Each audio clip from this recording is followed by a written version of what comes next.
Welcome to the deep dive. We're not just skimming the surface today. We're going deep into the first ever expanded FIFA Club World Cup.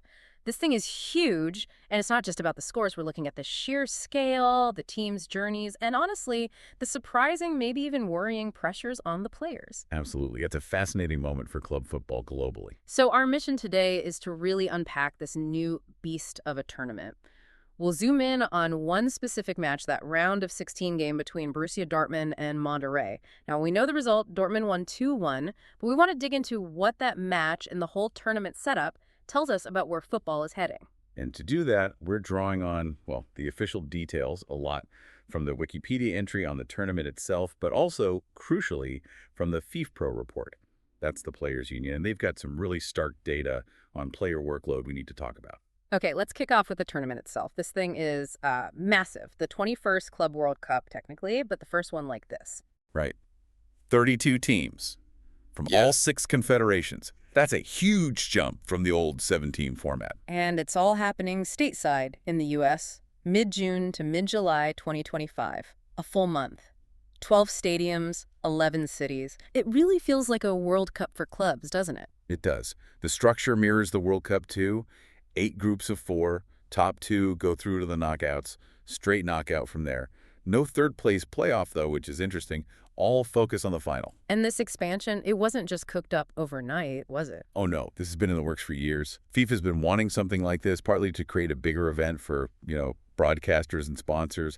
It even effectively replaced the old Confederations Cup. But like you said, this scale, it has consequences, big ones. Let's talk about how our focus teams, Dortmund and Monterrey, actually got here. They earned their spots. Definitely. Dortmund, obviously, from UEFA, Europe. They qualify based on their performance and ranking over the past few years in Europe's top competitions.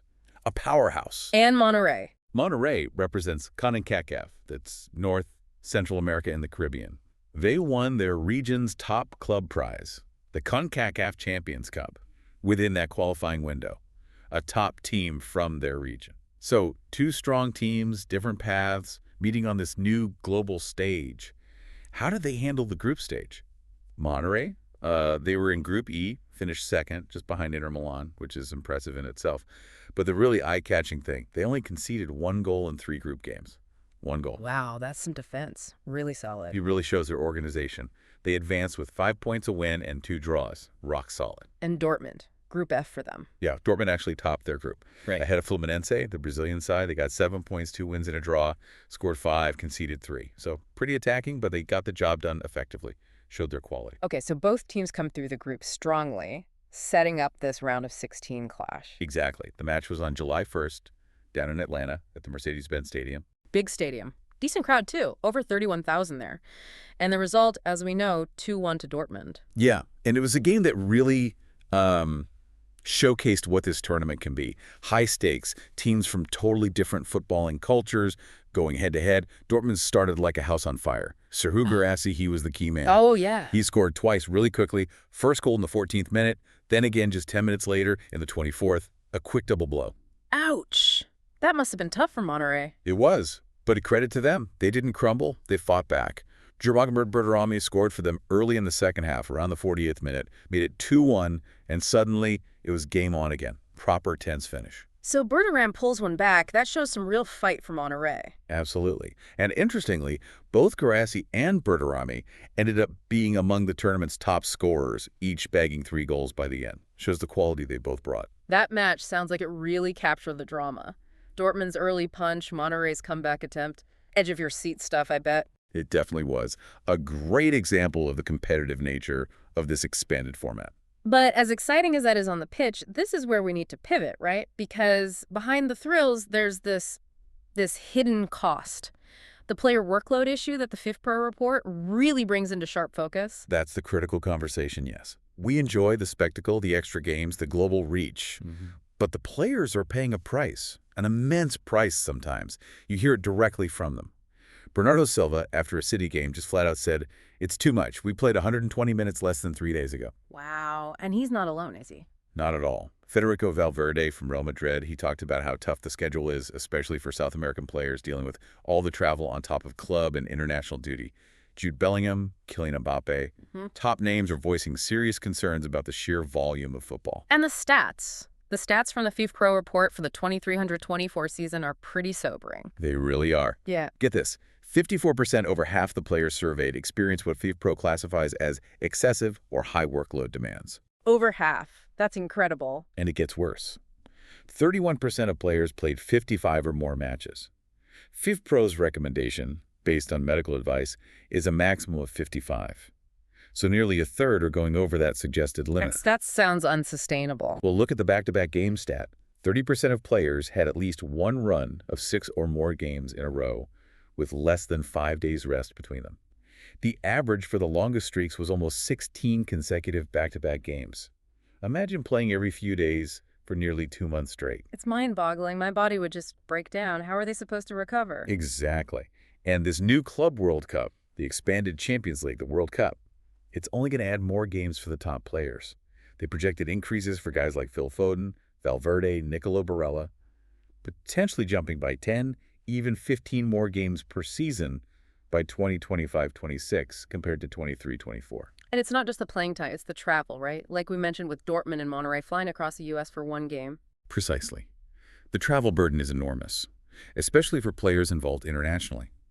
Look at Julian Alvarez in 23-24. Played 75 games, over 65% were back-to-back, and travel, so wait for it, nearly 154,000 kilometers for 39 international trips.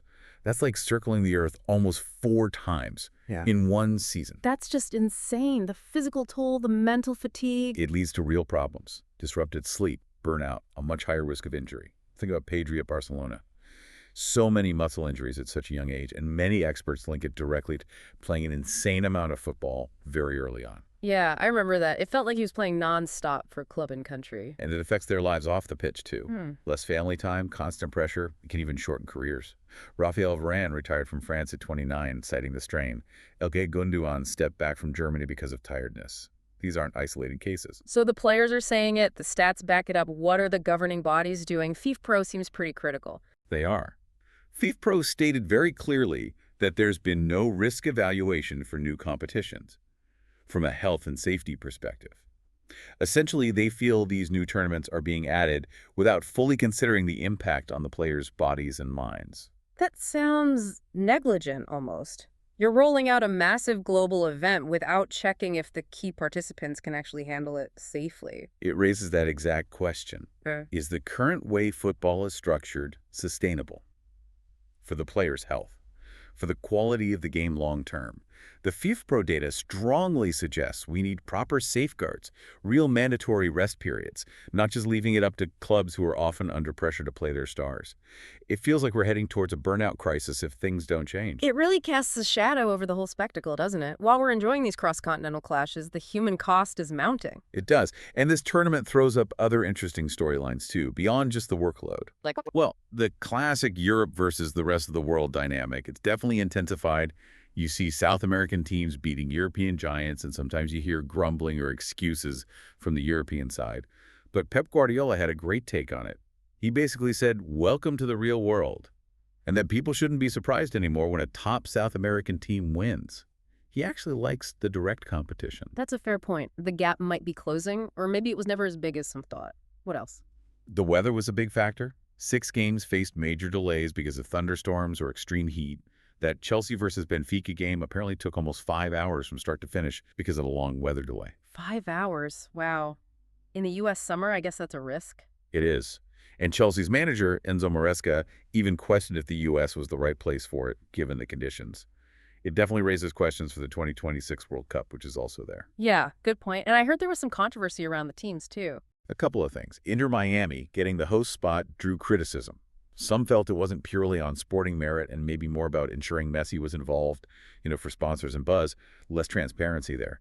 And then you had MLS players, specifically from Seattle Sounders, protesting about their compensation for the tournament, wearing T-shirts calling it a Club World Cup cash grab.